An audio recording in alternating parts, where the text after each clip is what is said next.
Boa tarde a todos. Em primeiro lugar, muito obrigado pelo convite que se faz à OMPI. E em segundo lugar, eu vou resumir numa frase a minha exposição.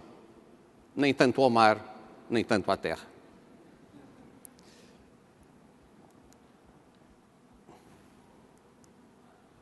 Eu vou começar por contar 3 histórias que não sei se serão de encantar, mas são histórias verdadeiras.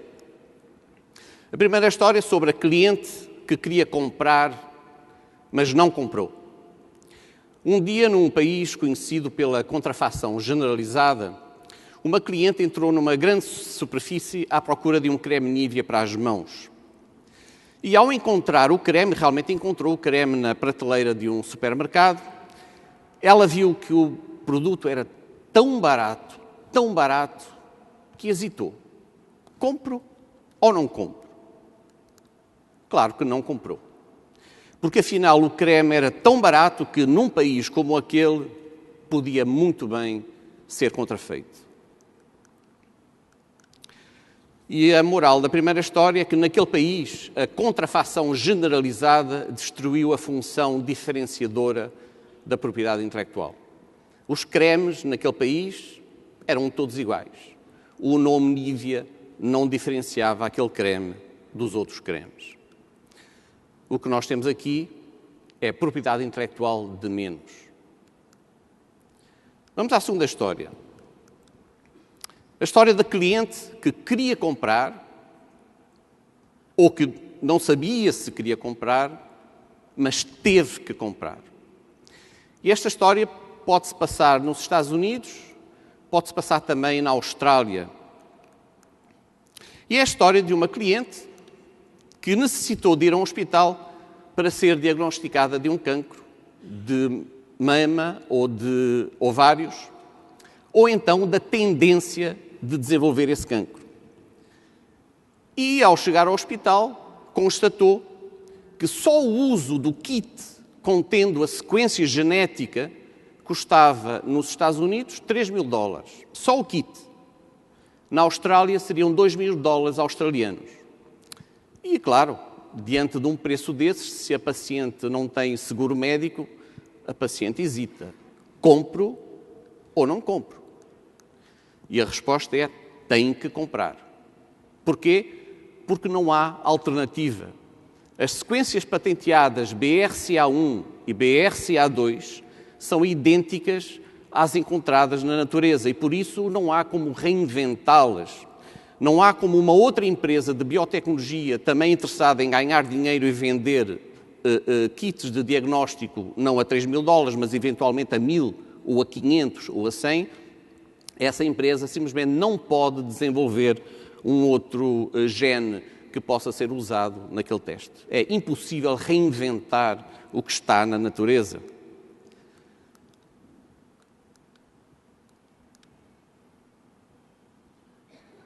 Portanto, a paciente teve que comprar. As sequências patenteadas são encontradas na natureza. Então, qual é a moral da segunda história? Patentear o que não é fruto da invenção humana não permite a invenção alternativa ou concorrente. As patentes deixam de exercer a sua função diferenciadora e, em vez disso, ficam ao serviço de monopólios, o que é exatamente o oposto da propriedade intelectual. O que nós temos aqui é propriedade intelectual demais. Agora, a terceira história. A história da cliente que podia escolher o que comprar e comprou. E esta história passa-se em Genebra, num supermercado ao lado de onde eu moro, chama Migros, em que se pode entrar neste supermercado à procura de uma cola e encontra-se exatamente na mesma prateleira do supermercado. Portanto, aqui não se pode falar de assimetria de informação. Não, os produtos estão lado a lado na mesma prateleira do supermercado. Existe a Coca-Cola, uma garrafa de 1,5 litro que custa 2,20 francos. Existe a garrafa da Pepsi ao lado, que custa 1,65 franco. Existe a garrafa da marca branca do supermercado Migros, que custa 80 centavos. A cliente defronta-se com 3 colas diferentes, a preços completamente diferentes, na mesma prateleira, tem aqui outra fotografia da mesma prateleira, e ela hesita. O que é que eu compro?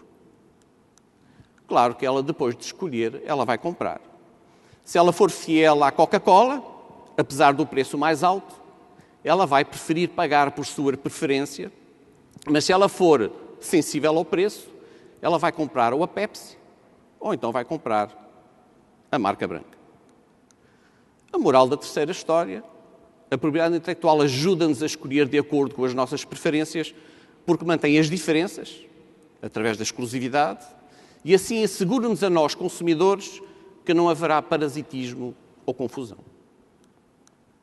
Portanto, nós aqui temos a propriedade intelectual na dose certa. Ativos genuinamente diferenciadores, protegidos pela propriedade intelectual, permitem que nós, consumidores, votemos por nossas preferências. E este é o sentido e a razão de ser da propriedade intelectual.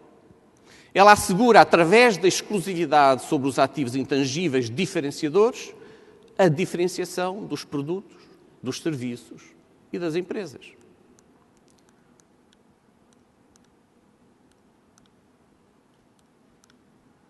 Bom, mas eu não estou a falar só de sinais distintivos. Isto vale também, por exemplo, para as patentes. As patentes também são diferenciadoras. E tem aqui vocês 3 anúncios, feitos em lugares diferentes, em circunstâncias completamente diferentes. Do lado esquerdo tem um anúncio do Audi S6, publicado numa revista sul-africana, que, em baixo no texto, diz 9.621 razões pelas quais vocês se habituarão a ver a parte de trás dele.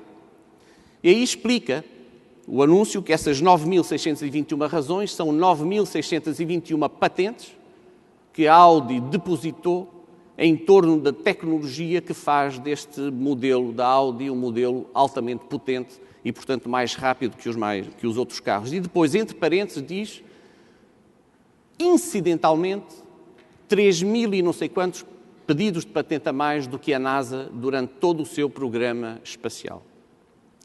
Do lado direito em cima tem o anúncio da Bosch num outdoor no Terminal 2 do Aeroporto de Galeão, no Rio de Janeiro, e que diz: inovações Bosch, compromisso com a sustentabilidade, 14 patentes por dia por um mundo melhor. E em baixo, um anúncio da Gillette, que diz que há 2 maneiras, publicado na revista História, em Madrid, há 2 maneiras de convencer-te de que o Fusion Pro Glide é a máquina mais cómoda: confia nas nossas patentes ou simplesmente experimenta. Patentes como elementos de diferenciação de produtos.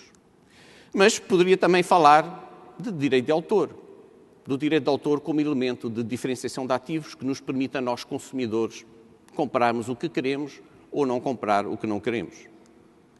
E tem aqui, por exemplo, vocês vão na página da Amazon.com e podem comprar um Harry Potter, um romance do Rick Riordan ou um romance do Peter and Starcatcher. São 3 histórias para adolescentes, todos eles em volta de um jovem órfão com poderes mágicos, sobrenaturais, enfrentando inimigos muito perversos.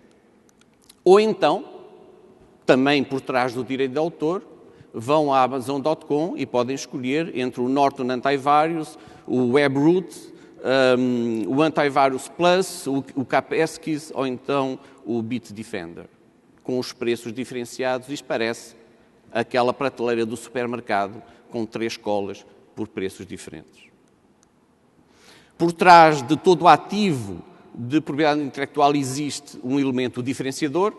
Afinal, a novidade e a atividade inventiva para as patentes, a originalidade para o direito de autor, a capacidade distintiva para as marcas, para os nomes comerciais e a reputação, a origem, a qualidade, o segredo, que são os requisitos da repressão da concorrência desleal, não são mais do que sinónimos de diferenciação.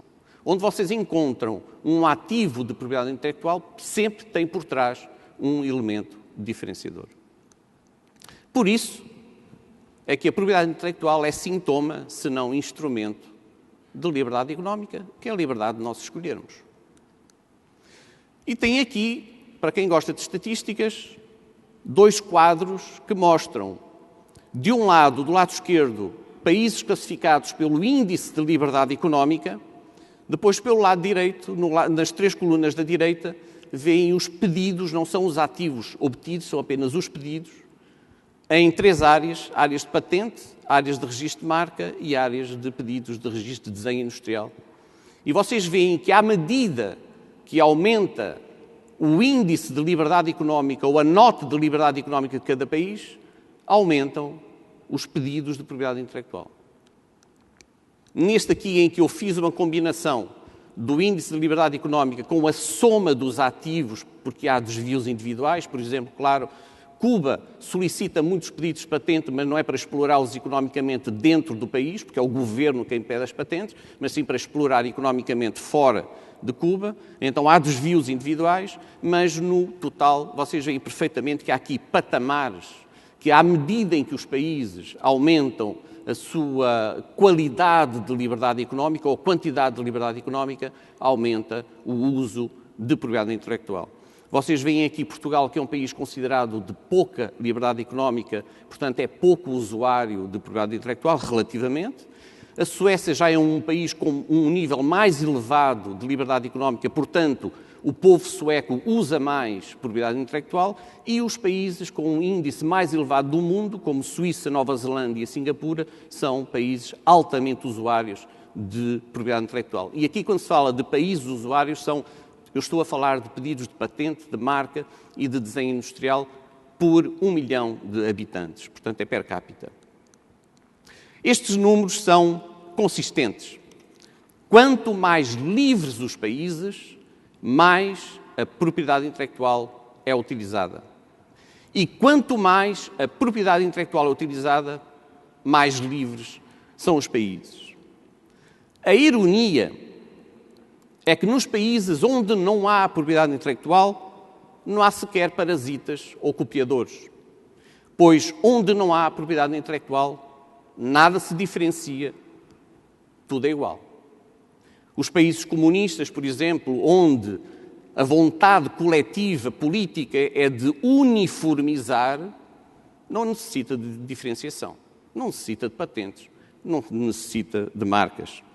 E não é por coincidência que os partidos políticos recorrem a ativos diferenciadores muito semelhantes às marcas, aos logotipos e aos slogans para atrair os clientes deles, ou seja, os eleitores. E nós tivemos o exemplo.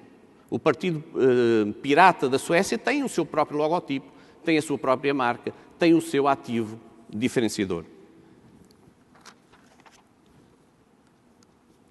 A margem de manobra dos países de economia de mercado no que respeita à propriedade intelectual é ajustá-la para chegar à dose certa com o objetivo de assegurar que a diferenciação não se dilua.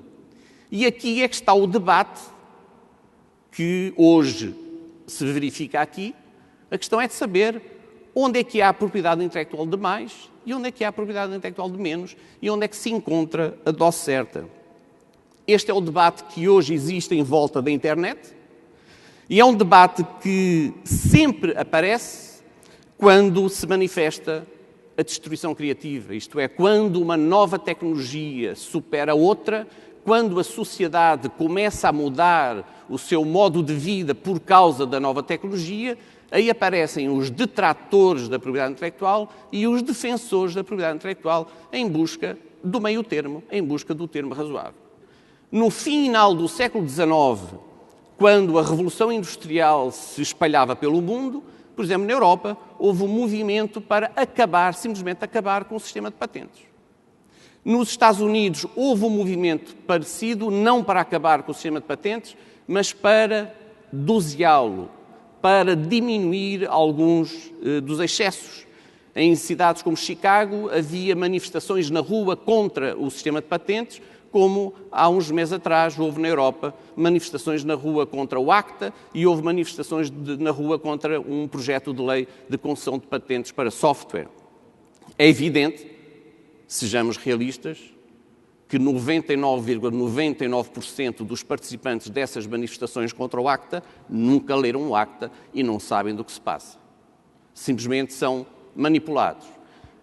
Nos anos 90, foi em 96, nas ruas das grandes cidades da Índia, houve grandes manifestações contra um tratado, não sei se vocês ouviram falar, que é o Tratado da UPOV, que é um tratado sobre proteção de variedades vegetais. É um sistema paralelo, um sistema sui generis com relação das patentes. E os camponeses indianos vieram para a rua atacar a UPOV, contestar a UPOV e contestar a entrada da Índia na Organização Mundial do Comércio, porque achavam que viria com isso a UPOV e eles iriam morrer todos de fome. Hoje, o problema da Índia, claro, é exportar os surplus de produção agrícola. Então, isto é um debate que vai, um debate que vem, e, no fundo, a sociedade acaba por encontrar a dose certa. Agora, e isso é que é a mensagem que eu queria deixar, não se pode eliminar a propriedade intelectual a menos que se queira pagar o preço da perda da liberdade económica. Muito obrigado.